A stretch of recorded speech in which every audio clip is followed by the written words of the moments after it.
Perfect Plex Radio. We about to go live on him. Mike Knoxxx.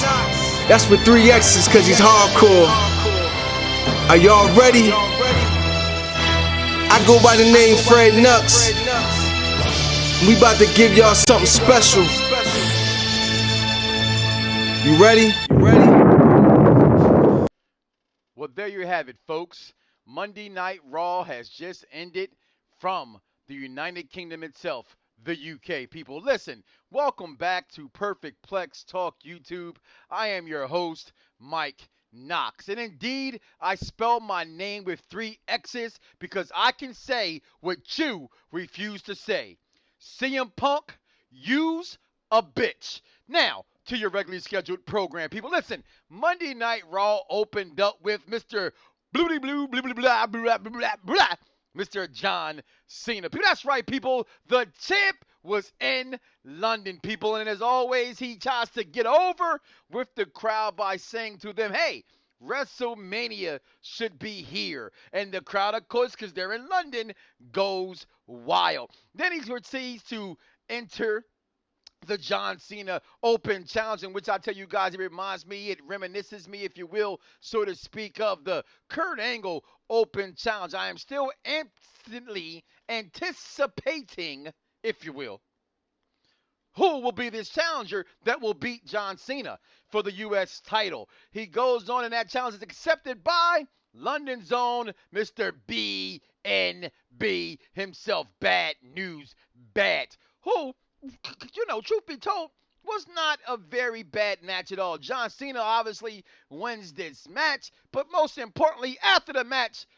smoking herself, Lana comes out to distract him as Rusev hits him from behind with the chain. And going back to my NWA days, if you will, I'm sorry, so to speak, and Nikita Koloff, it will be at Extreme Rules, a Russian chain match. What is a Russian chain match? I don't know either, but it's going to be exciting because it's a Russian chain match. Then we get the match that people complained about all week. Why is there a Diva Battle Royal to determine the #1 contender for the Divas Championship? Obviously, this was going to go down in London. Obviously, as it is in London, we all anticipated and were correct about who would win this Divas Battle Royal. First of all, you don't even have enough good divas to even believe that more than 2 people would win this Battle Royal. I'm sorry, more than 3 people, being Naomi, being Natalya, and being Paige, that would win this match. Winner of the match by kicking her out of the ring, Paige. Paige then proceeds to tell this promo that we keep hearing every single time she grabs the microphone. I wrestled in London, and I wrestled for 5 pounds. This is my ring. Then all of a sudden, people, what we've never thought would happen, happened. Naomi. People say it's a heel turn. I say there is no heels or faces in wrestling. Naomi snaps. She comes out and beats the living hell out of Paige. Listen.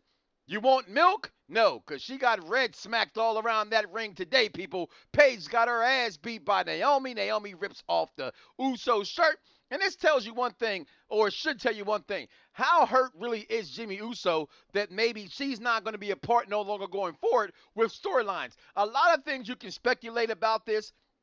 I don't know. You don't know. I don't think they know what's actually going to happen. But right now, I will tell you this much.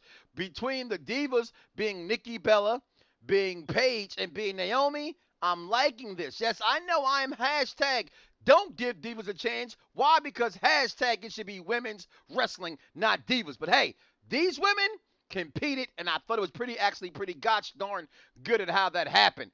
Then, as all that is over,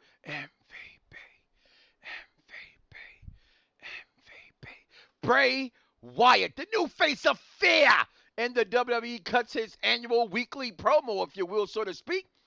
But who is he talking to? That is the question. At this point, I'm going to speculate for the first time and just say it makes no sense to you, but it makes all the sense to me because I am the host and you are the listening audience. So we make the intelligent wrestling connection. And who would I think it is? John Cena. Who else could he be talking about? I'm taking away what you hold dear. Listen, we all know, as you guys said, that Cena beating I'm sorry, not Rusev, beating Bray Wyatt at WrestleMania 30 made no sense. It never got a conclusion to that battle. Maybe this could be the one that brings it back. I like to see Bray Wyatt actually finally go over on John Cena. So I thought that was pretty good. Then we were privileged to a match that if you have not seen it a part of NXT for weeks and weeks on, you got it on Raw tonight, people. That's right. The Lucha Dragons, the new golden tag team around the WWE, especially according to you guys, the fans out there, taking on the detention.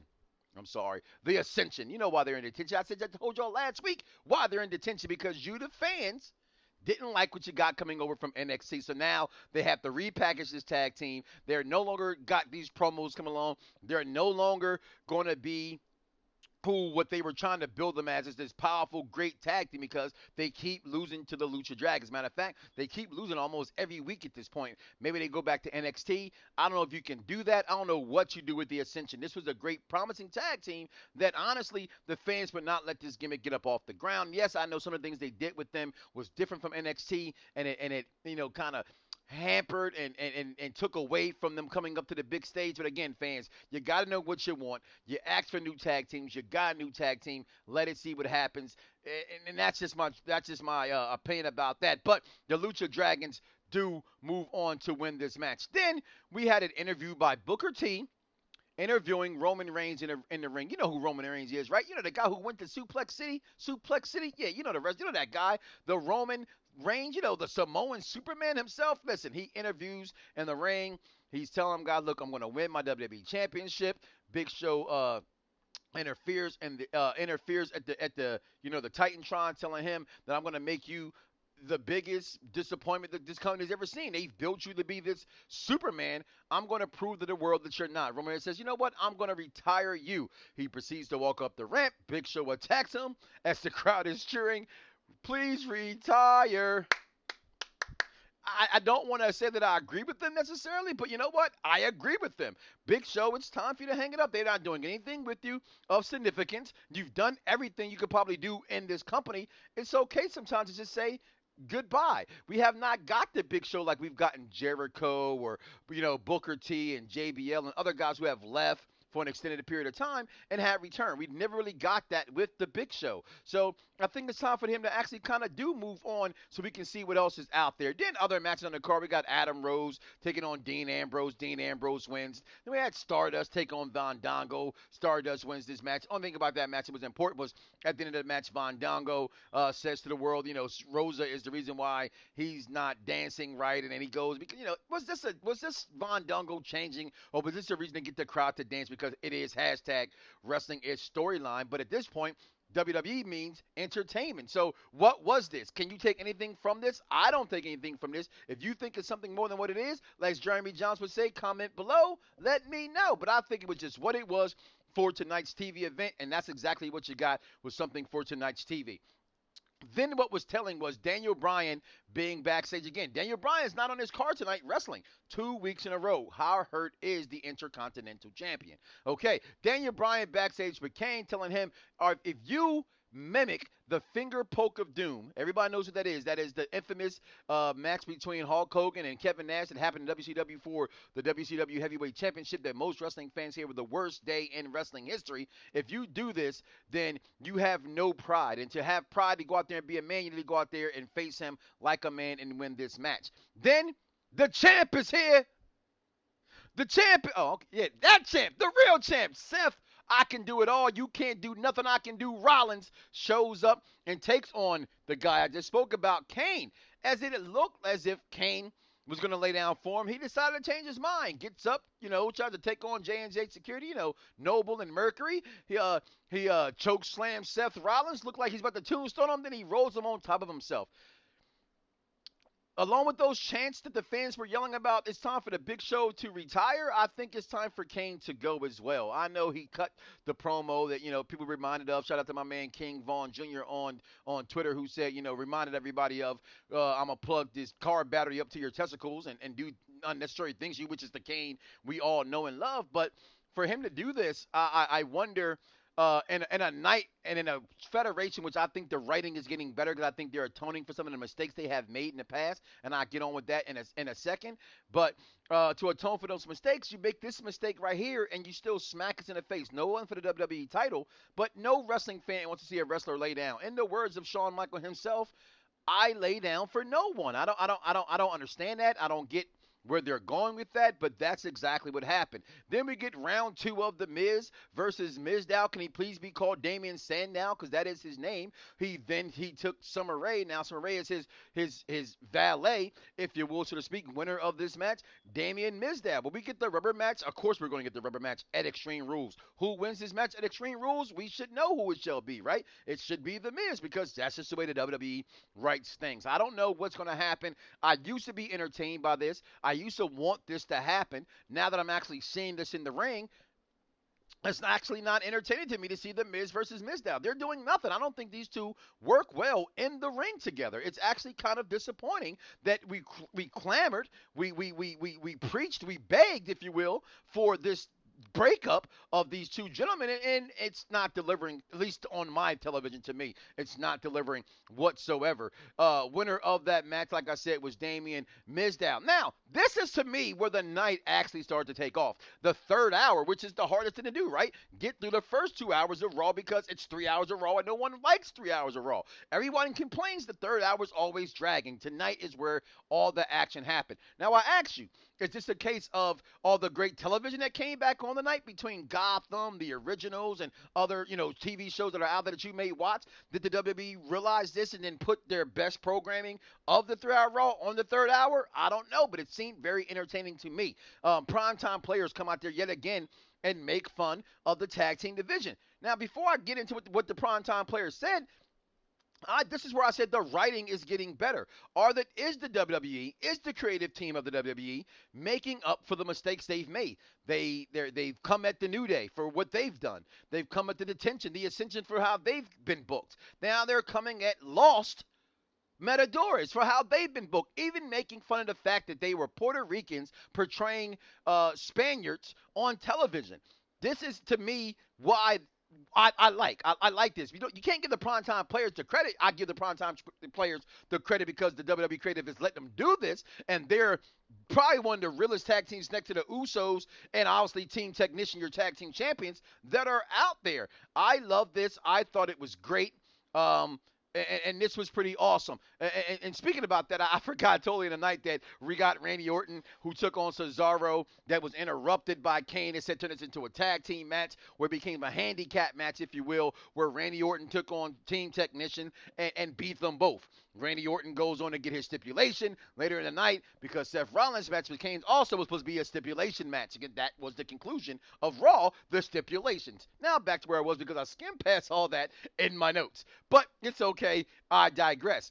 But like I said, when with this happening with the primetime players making fun of these guys, it's got to be something good happening to me, honestly, for them to notice that the fans are not getting together with this tag team division, that they're not getting over with the storylines and how they're trying to develop and bring these guys along. I absolutely loved it at that part of the program. Then we get Luke Harper taking on Ryback, which was ended in a disqualification match, winner Ryback, because Luke Harper hitting with the what the hell do you call that? The top of the announce table, then followed out by Dean Ambrose trying to get some retribution from getting put through a ladder, from getting put through a table on SmackDown to come out and make a statement. Look, I'm hashtag a Dean Ambrose guy, but I actually want to see the some good ring ship between Ryback and Luke Harper.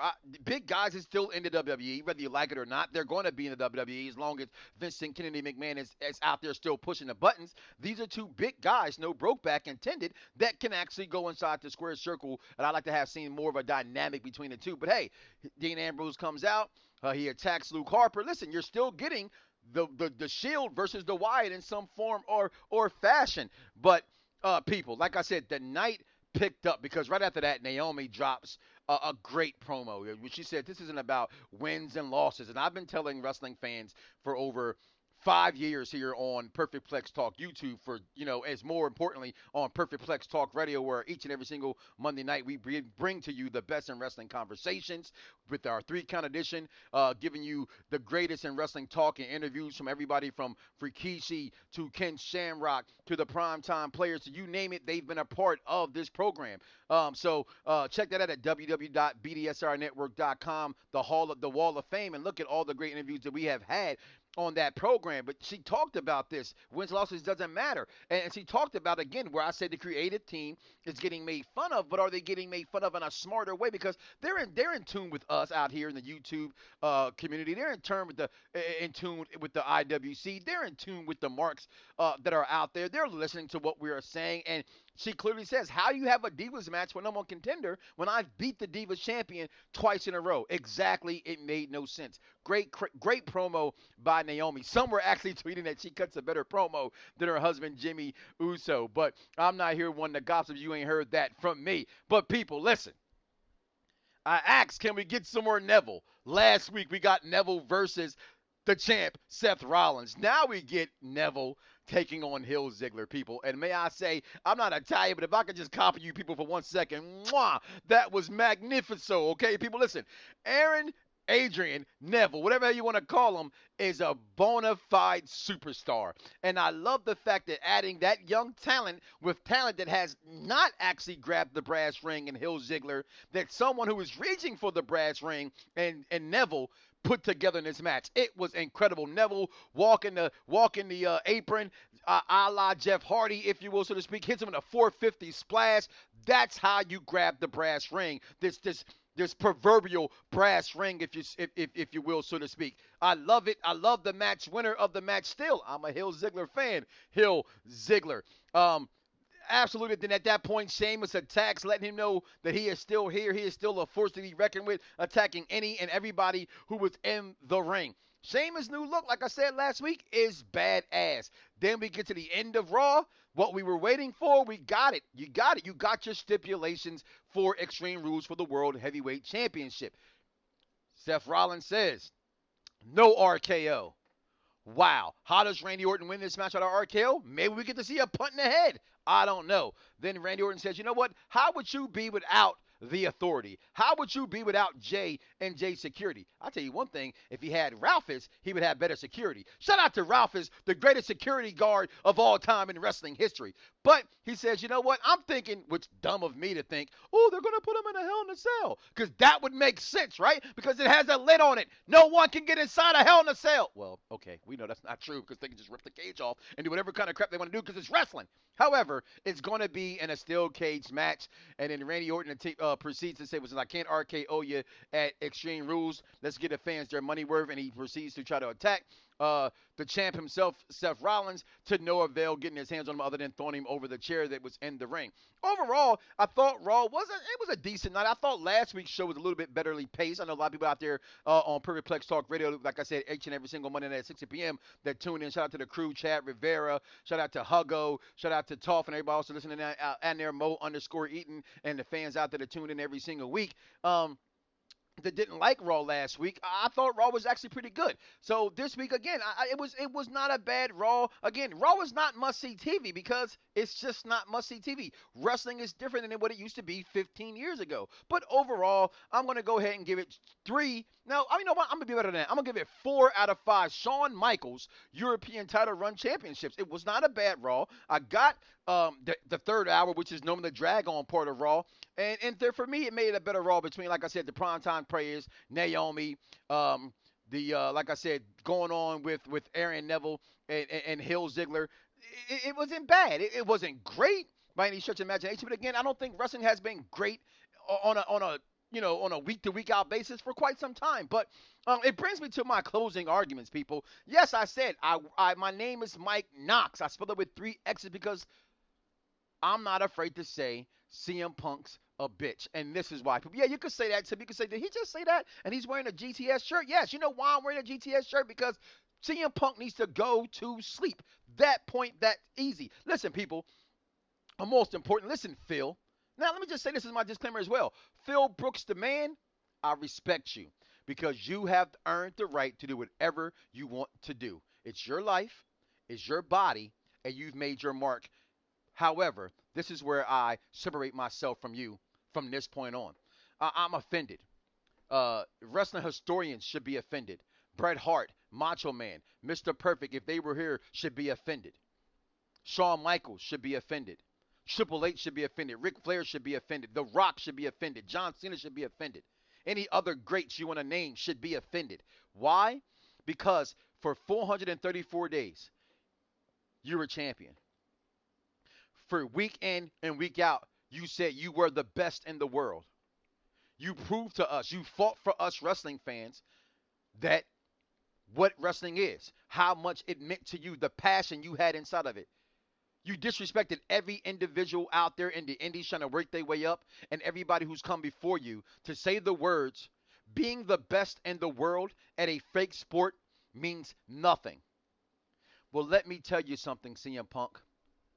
Being the best in the world at this so-called fake sport is what got you who you are. Without this fake sport, you would not have an opportunity to be a part of the UFC. Because without this fake sport and the fans that supported you, you could not have the buzz that you have to be getting a paycheck anymore. And it's very funny how you don't want to be the best in the world at a fake sport, but yet you're suing a company for real injuries. How does that make any sense? People, listen, my name is Mike Knoxxx. I'm out of here, people. My time is up. BDSIR Network is the place to be, on our way to 1,000 episodes. And again, I say it again because I'm going to keep saying it until y'all get it through your heads. Wrestling is #storyline, and CM Punk, you's a bitch. Yeah. Perfect Plex Radio. We about to go live on him. Mike Knoxxx. That's with 3 X's because he's hardcore. Are y'all ready? I go by the name Fred Nux. We about to give y'all something special. You ready?